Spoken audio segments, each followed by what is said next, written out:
Good morning and welcome to our introduction DVD on our SANESA showing classes. A big thank you to Bev Williamson at Grand Salute Stables in Klerksdorp for hosting us today, and also to the few people that I have organised as guinea pigs.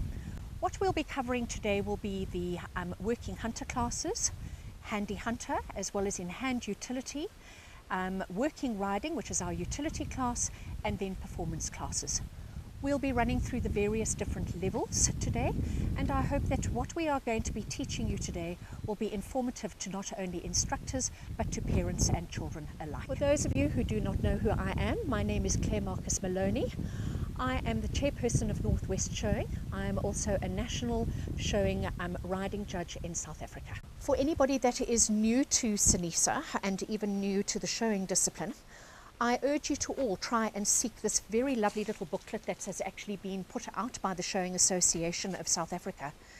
And it's a lovely little booklet, and it gives you all the directives of the different classes in showing, as well as our SANESA showing classes, as well as our how to turn out, and as well as our SANESA classes. Wonderful little booklet for anybody that is new to our disciplines, as we say. So please go down to your SANESA tent at your SANESA classes, at your SANESA show, and see if you can get one of these. Right here we have our working hunter score sheet. And the reason why we're showing this to you is because most parents and most pupils and a fair amount of instructors actually don't know how the judges mark their working hunter score sheet. So here you are able to see, all right, the level of the competition. Would that be a level 1, a level 3, a level 5, or a level 7? The horse's name, the rider's name, the province from which the horse and rider comes from, and who the judge would actually be. We then have here, the next line is the course of jumps. You can see here underneath that over there will be recommendations and marks. From 1 to 3, which is unsatisfactory, 4 to 6 needs improvement, 7 to 9, which is good, and 10 is excellent. And you will be given a score in that block there for your gallop, your hunter pace, your style, and for your manners. But moving back up to the course of jumps over here it's clearly for all of you to be able to see. A clear over a jump is a tick. A knockdown over a jump is a -5. Your first refusal over a jump is a -10. A second refusal would then be a -15, and a third refusal is an elimination. A fall of a horse or a rider is an elimination as well. Now, when they talk about a fall of the horse and the rider, it is when the horse's quarters and the rider actually touches the ground. That is classified as a fall of horse or rider. Now, I want everybody to be very aware that it will be, the course is actually marked out of 50. And if you have a knockdown, one knock, you will have a score of 45 out of 50. If you have one refusal, you will then have a score of 40 out of 50. But if you have 2 refusals, you will have a score of 25 out of 50, because remember, your first refusal is -10 and your second refusal is -15. So you have to add the 10 and the 15, which then gives you a score of only 25 out of 15.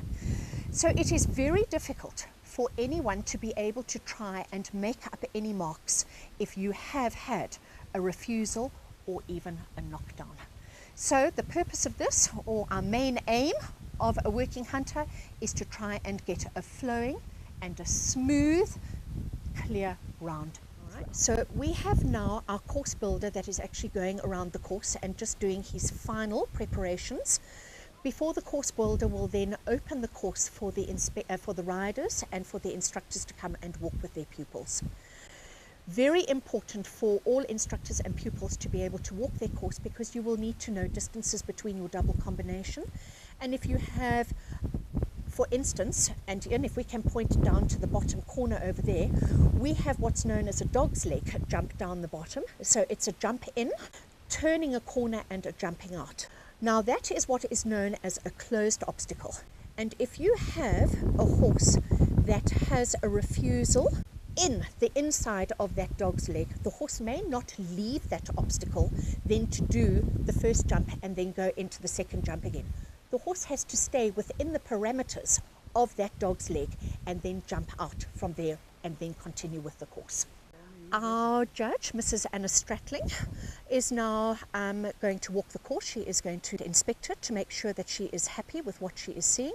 And once she is happy with her course, she will then invite the rest of the competitors then to come into the arena to come and walk the course.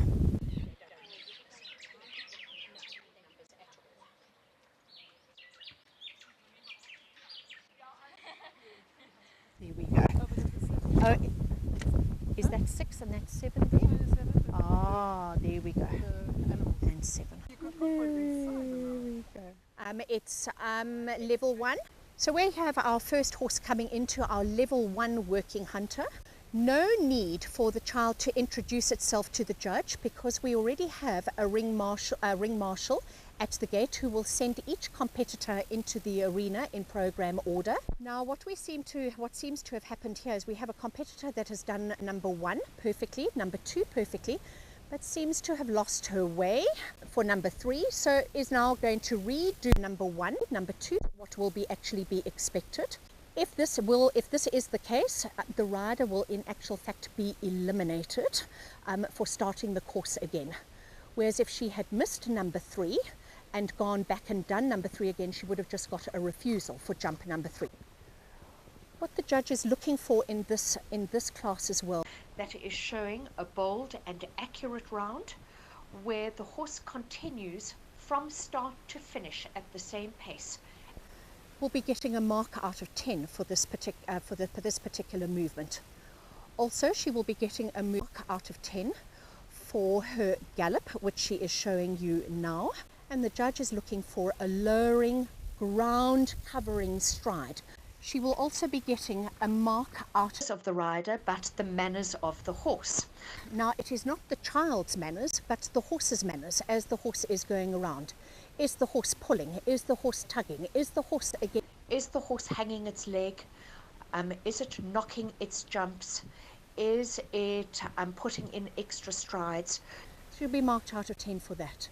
And then the last thing that she will be marked out of 10 for would be for her hunter pace. And that is the pace that she has done constantly throughout her jumps. The judge is looking for a smoothness, regularity of pace, not faster and slower and over checking the horse between the jumps. Our second competitor that we have now again is a level 1 pupil, now going on to high schools. This child here you can see is now coming in and introducing herself to the judge. As I said, not necessary, as we will have a ring marshal on the outside of the arena, letting them go in program order.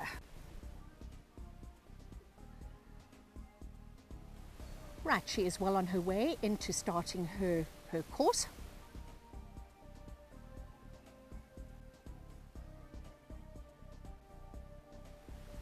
Was a lovely smooth start to her round. Because we have quite a small arena in which to use, the steadier the horse is in this arena, the more likelihood we are going to be able to get good striding into each of our jumps. And unfortunately here we've seen a rider or a horse that has actually had a knock in its second fence over jump number 6. Other than that, a lovely smooth round that this competitor has given and is now showing a gallop with her young pony. And here we would like to see more ground covering stride and perhaps a little bit more of a gallop for her gallop mark to actually go up. Our course builder now raising the course to 80 centimeters for our next competitor. And our next competitor that will be coming in will be our level 3 high schools competitor on her little horse, coming in to now start their 80 centimeter course.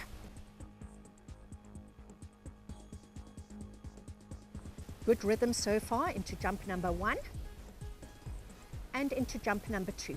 You can see also this pony landing on its correct lead after every jump. All right.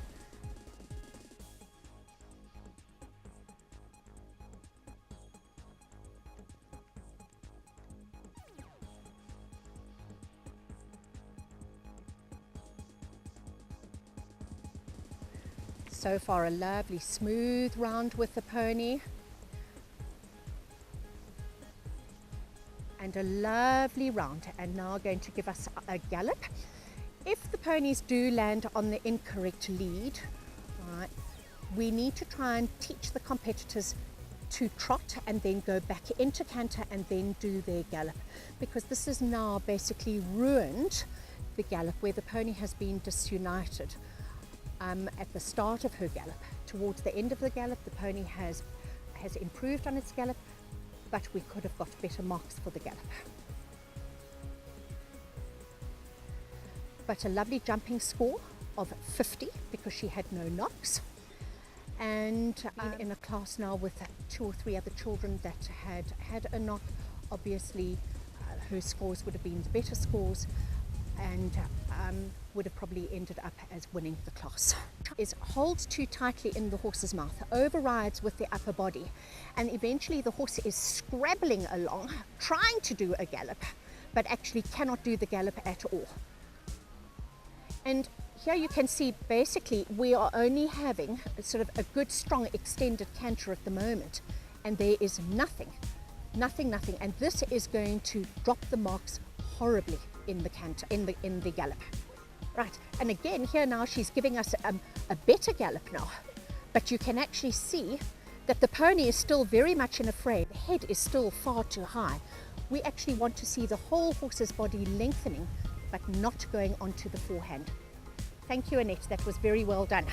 We're going to have what we do not want to see in a working hunter, which is excessive speed. What we're going to show you now is an undesirable working hunter round. We as judges often see competitors coming into the round and starting off at the correct hunter pace, but as the round progresses, so it becomes faster and faster. And you'll notice as this young girlie has started going over jump number 1 and number 2, you will see that she now starts to drag the horse around the corners. The horse's head is starting to become unsteady, and the young rider is now starting to balance on her hands. And obviously, because of the excessive speed, is now also balancing on her toes.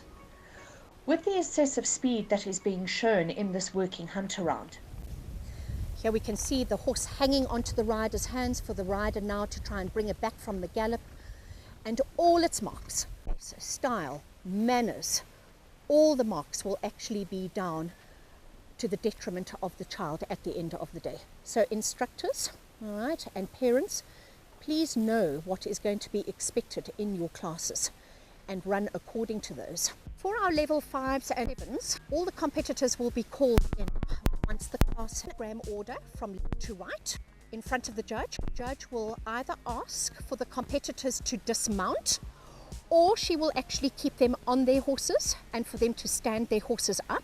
Here the judge will be able to give a mark out of 10 for confirmation, and will also be able to give a mark for tack and turn up. You'll see this horse here has got a Nath snaffle in his mouth with a flash nose band. With a martingale, you'll see that when the horses have come in for the confirmation phase, the boots have actually been taken off of the horses. The martingales do have to stay on the horses because it is part of their tack, and no tack may actually be changed between the confirmation phase and the jumping round unless it is a safety issue where a stirrup leather has snapped or a rein has snapped. But other than that, the horse is to come in exactly the same tack that it came in and did its working hunt around. Here you can see our judge and the straddling has now sent our horse away, walking away. The horse will turn round and trot directly back towards the judge and past the judge, and the judge will step out of the rider's way as she becomes nearer to the judge. Our next competitor being called out now. This little horse here you can see has a very simple snaffle bridle on with a loose ring snaffle and a cavesson noseband. Very beautifully turned out, black tack matching the pony. Pony very well trimmed, ears trimmed out, muzzle trimmed, fecklock joints trimmed, boots very shiny. Pony now being sent away, walking away from the judge. pony needs to have a flat-footed full beat walk as it walks away, so the judge can clearly see the footfalls of the pony as it's walking away. When the pony trots back to the judge, please make sure that you teach your children that when they trot back, that the trot is to be active. Next pony being called forward has a pelham bit in its mouth with rein connectors. Absolutely acceptable in working riding and working hunter competitions. If it was doing a level 5 or a level 7 class in our high schools, we would actually really expect to see 2 reins onto a pelham and not rein connectors. It is more correct. Again, a rider very beautifully turned out with a lovely tweed coat, round gloves, a navy hat with the flesh-coloured harness.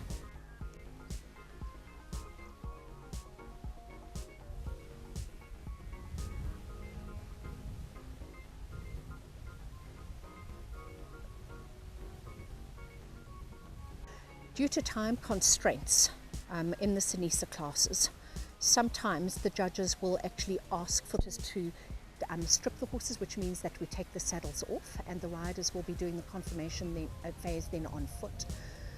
And sometimes they will be then asked to stay on board the horse, and this saves a little bit of time as well. The judge will now be making up her final totals, taking into consideration all the marks in her test, whether there were any refusals, whether there was any knocks, and this will then, at the end of the day, she will then come to the conclusion who her winner is going to be. Please remember that any child that has been eliminated in the working hunter phase, so in the jumping phase, will not come back into the confirmation phase. Only those that have got clear rounds and those that have knocks will be expected to come back into the arena. We're going to have the judges oversight now into this as well, Ian, what she wishes that competitors would do when they're doing their confirmation phase. Anna, what do you find? Well, certainly the standing up is something you can learn very easily and gain points. And so I feel it's easier when you're on the ground with the pony, more difficult when you're sitting on him, because then he might not listen to step back or step forward. But then when you're walking away from the judge, that's usually easy enough, and I can see beautifully when they're walking away. And then generally the rider doesn't feel comfortable trotting back at the judge. And I need to see those legs move. I need to make sure there's no dishing, no problem, no crookedness. And then I will jump out of the way when the pony comes too close. So the rider should trot at the judge and past. Straight towards the judge and I'll past. jump out of the way and past, so I can still see the trot when they're trotting past me and trotting on. Thank you, Anna. Thank you very much.